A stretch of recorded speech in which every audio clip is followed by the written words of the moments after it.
Alfonso Hernandez says, we need an update. Filming one right now for you, buddy.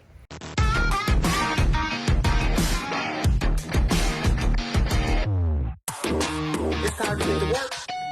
Get to work, boys. Hey, what's going on, guys? Welcome back to another video. In today's video, as promised, I am making a follow-up video regarding the brand new massive touchscreen that I just installed on my 2020 F150. A lot of you guys left a lot of questions and a lot of comments on the actual installation video, which I really do appreciate from y'all. So I will be going through those one by one in today's video, answering them all and showing you guys, not just telling you guys the answers, but actually showing them to you as well. So let's go. I forget who asked this question, but somebody asked me, does the Ford Pass still work with this truck now that I've got it installed? So let's fire up the Ford Pass app right now. I'm going to press and hold for the remote start option. It's going to take a second for it to load up, but yes, this does still work with everything on the truck. The start stop feature, the lock unlock feature, everything still works. As you can see, the truck just fired up right there. Everything still works with Ford Pass. By the way, I did just make a video about the installation of these awesome new headlights, so if you guys missed that, be sure to go check it out. Let's go ahead and head inside and we'll start messing around with the system itself. All right, so we're in the truck now. Screen is fired up, looking crisp, looking money. First question is going to be from Havana's Garden Landscaping. How's the backup camera look? One cool thing I want to show you guys is, besides the fact that the backup camera looks awesome, so the backup camera fires right up, right? You can perfectly see everything right here. But if your truck, you can see this right here. If your truck has the functionality where if you're getting close to something, these things light up yellow or red or whatever. My truck does not have that feature. I'm backing up right now, but it doesn't have like the feature where these guys will go like green if you're close to something, or yellow. But if you guys did have a trim level that had that feature, this would still function just normally with that. Now, a lot of you had questions of if we lose or retain steering wheel button control. So for example, Bones asked, nice video, quick question here. Do you still have volume control, mode control, and phone control on your steering wheel? You absolutely do. So we're just sitting right here, normal. If I press mode right here, it automatically switches over and actually looks very similar to what the dash used to look like, if you guys remember, before we lost this screen right here. So you would have your seek here. You can use the media button here to change. As you see, I just switched to AM. Or if you want to come here, you can switch to FM. So yes, you still do retain all of the controls here. Volume up, I'll press volume, it looks the same. Volume down looks the same. And now you don't just lose here and have to, do everything with the steering wheel right here. If you want to use volume up, you do have plus and minus for volume. So I can turn the volume up by pressing the touch screen, or I can turn the volume down by pressing the touch screen. So you still do retain, even though like you lost the buttons, technically you still do retain the controls that you took off. It's just a touch screen now. And yes, you do absolutely still retain the steering wheel controls for this. Ducky McDuck asked, I have the radio and it's awesome, but I have an issue. My radio volume do not work. Have you ran into that problem? I have not. So like I just showed, this is the plus and minus for the volume. Right now it's on 0, as you can see. So I'll start pressing it. As you can see, it does work. I don't know if this is maybe too simple of an answer, but I still have like my protective screen cover on right here. So perhaps maybe if yours is still on and you're pressing around here, it's not registering because the protective screen cover is still on. I don't know, that could be a possibility. Reginald, I know I did already answer this question, but I'll show you. Do you still have HD radio and Sirius XM satellite? So I'll bring it up right here because when I scroll through the modes, that shows you the different types of radio.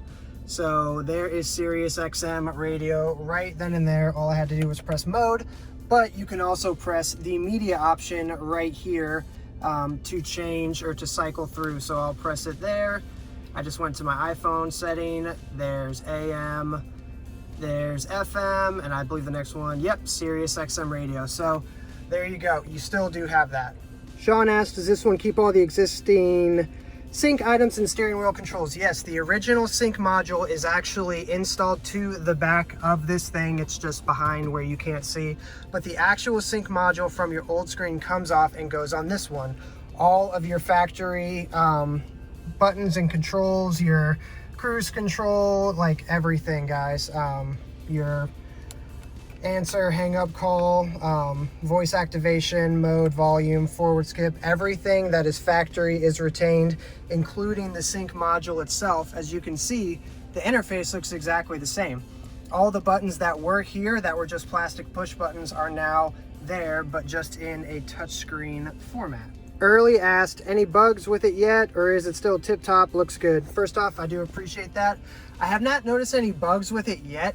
I will note that, I apologize if it gets a little loud when I do this, but to do max AC, I used to be able to leave this on full blast and adjust this however. So you see how it'll only let me go down to 1 or all the way?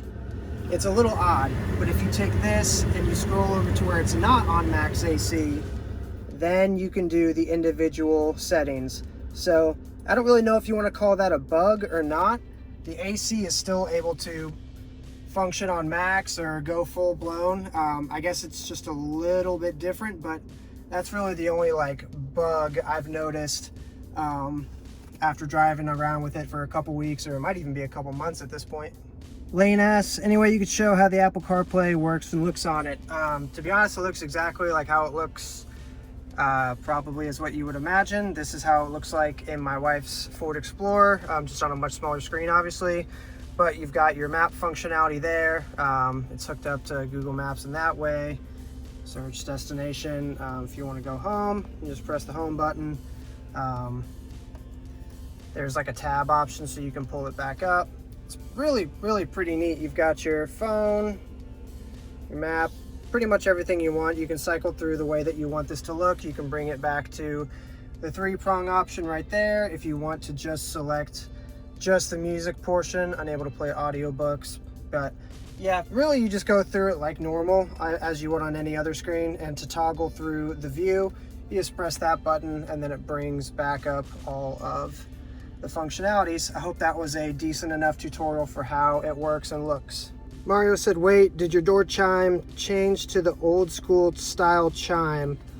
I don't believe so.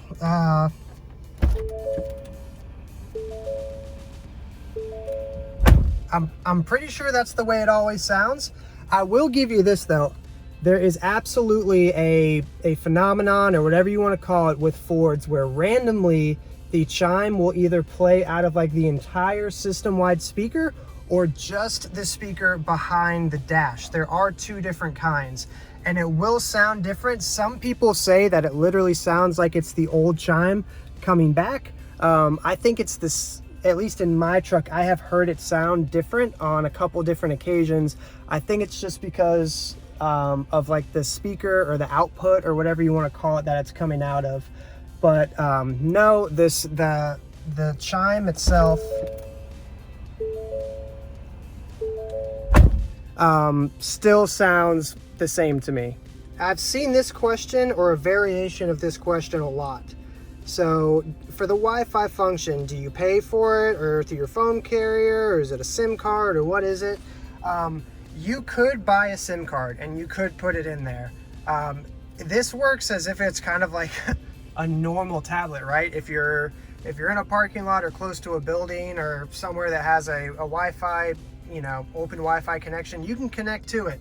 Also, you can fire up, if you have it, the hotspot on your phone, and this will connect to it through that way as well. So just imagine that it's, you know, just like any other old tablet with a Wi-Fi connection or a laptop, right? You can either pay for one through your phone carrier is definitely an option. I pretty much don't really use it. I have used the hotspot option one time on my phone, but other than that, it's not really a super straightforward explanation, but it kind of is what you think it is, right? You can either get a SIM card through your phone carrier and pay for it, or you can just, you know, kind of bum off, you know, the McDonald's Wi-Fi or the Starbucks Wi-Fi. Jeff Maxwell says that you lose the ability to control front backs, tweeter control, and all the things that are controlled by the head unit. I don't feel like I've lost my audio. I do have bass control and everything like that, you know, by going through the settings. Let's see, there's a lot of buttons on here. There we go. If you select the settings, you can come over to audio and you can change a bunch of different things on here. So I'm not positive what you mean by that, but it does offer you the ability to go through and change a bunch of different things as far as the way that you want your audio to sound. You do have a couple different preset modes in here, rock and popular and normal, and as you can see, everything's kind of going up and down there. You can also make your own custom preset modes. Looks like they came with a couple in here already. Let's just go back to normal mode because that's what I keep it on. I personally have not noticed a difference in the quality of audio, but I guess maybe if you do have like an aftermarket, you know, maybe kicker or, you know, sub in the back, I could definitely see, you know, there potentially being an issue with that. But as far as everything stock going, which is how I have everything set up, I haven't noticed anything. So there y'all have it. I hope I was able to answer everybody's questions. If I didn't answer your question, or if one of these responses prompted another question, please leave it down in the comments below. I do my best to answer all the comments in all my videos. I don't always get to make a dedicated question answering video like this one, but with a really cool new head unit, new touchscreen like this, I figured this was a great opportunity to not only answer the questions but show off the head unit as well. Please leave a like on this video for me filming it in 102-degree weather, which is what it currently is outside in Florida. Thank you guys so much for all of your support. If you guys have any questions, like I said, about anything, just leave them down below. I'll do my best to get back to every single one of you. Please subscribe if you haven't already. I'm trying to get to 15,000 subscribers. We're very, very close, and I really do appreciate all of you guys and all of your support. We will see you guys on the next video. Peace!